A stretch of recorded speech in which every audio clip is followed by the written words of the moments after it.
வணக்கம் நண்பர்களே. இப்போ நம்ம பார்த்துட்டு இருக்கிறது என்ன செடின்னு வந்து பார்த்திங்கன்னா ரணக்கல்லி.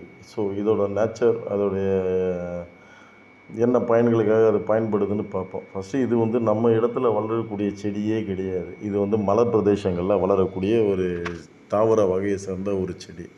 ஸோ இன்றைக்கி வந்து பார்த்திங்கன்னா எல்லார் வீட்டிலையும் இந்த செடி வந்து ஒரு குரோட்டன்ஸ், ஒரு அழகு செடியாக வந்து பார்த்து வரோம். நம்ம எல்லா வீட்லேயும் பார்த்துருக்கோம் இதை. ஸோ இது ஒரு தண்ணி ஊற்றலாம் கூட பரவாயில்ல, இது காற்றுல உள்ள நீரை உறிஞ்சே வாழக்கூடிய ஒரு செடி வகையாகும். ஸோ இந்த சர்க்கரையோடைய அளவையும் கட்டுக்குள்ளே வைக்கக்கூடிய ஒரு செடி தான். மலச்சிக்கலை சரி செய்யும் ஒரு செடி தான். முடி வளர்ச்சிக்கும் பயன்படுது. நரமுடி பிரச்சனைக்கும் ஒரு தீர்வாக அமையிறது இந்த செடி இருக்குது. இன்னொரு விஷயம் தெரியுமா, தேள் கடிக்கு ஒரு சிறந்த மருந்தாக இதை வந்து பயன்படுத்தி வராங்க. இது நிறைய பேருக்கு தெரிய மாட்டேங்குது. சிறுநீரக கல்லை கரைக்கும்ன்றது மட்டும்தான் எல்லாருக்குமே எல்லாம் தெரியுதே தவிர, இதோடைய இலையை வந்து சின்ன இலை ஃபஸ்ட்டு சாப்பிட்ணும், தொடர்ந்து ஒரு 7 நாள் சாப்பிட்டா நம்மளுடைய கல் கரையன்னுவாங்க. பட் இதை பொதுவாக சொல்கிறது, இது கூட வந்து மோர் 2த்தையும் மிக்ஸ் பண்ணி அரைச்சி சாப்பிடும்போது என்ன ஆகும்னா, நம்மளுக்கு யூரின் அடிக்கடி வந்துக்கிட்டே இருக்கும். அந்த மூலயமா இது போகும்.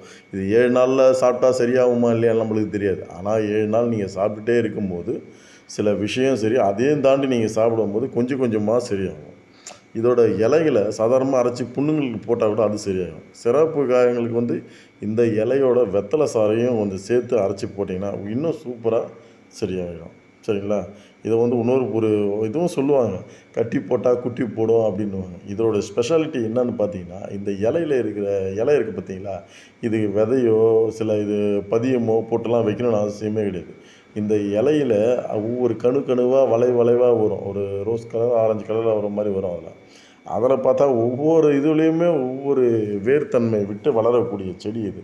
கூட்டமாக வளரக்கூடிய செடி. இதோட இலைகள் வந்து தடிமன்கள் வந்து பார்த்தா ஒரு தடியாக இருக்கும். நீங்கள் உடச்சி பார்த்தீங்கன்னா இந்த சிப்ஸ் பாக்கெட்டை உடச்ச மாதிரி தூளாக கூட உடையிற மாதிரி இருக்கும் இது. சரிங்களா?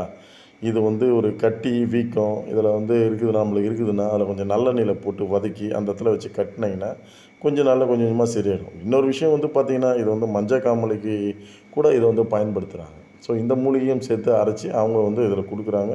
இதன் மூலயமா கொஞ்சம் கொஞ்சம் மஞ்சக்காமலையும் வந்து குறைஞ்சிக்கிட்டு தான் வருது. சரிங்களா? இதுக்கு செடிக்கு வந்து உற்பத்திக்கு வந்து விதை தேவையில்ல, தண்டு தேவையில்ல, பதியம் தேவையில்ல. இதோட இலை மட்டுமே போதும். எல்லா விஷயமான வேலையை அதுவே பார்த்துக்கும். அதுக்கப்புறம் இல்லை, இந்த மரு, ஆணி, அப்புறம் இந்த மாதிரி பால் உண்ணி பிரச்சனை, இதுக்கெல்லாம் வந்து இந்த சாறு எடுத்து நீங்கள் அந்தந்த இடத்துல தடவினாவே அது உங்களுக்கு வந்து க்யூர் ஆகிடும்.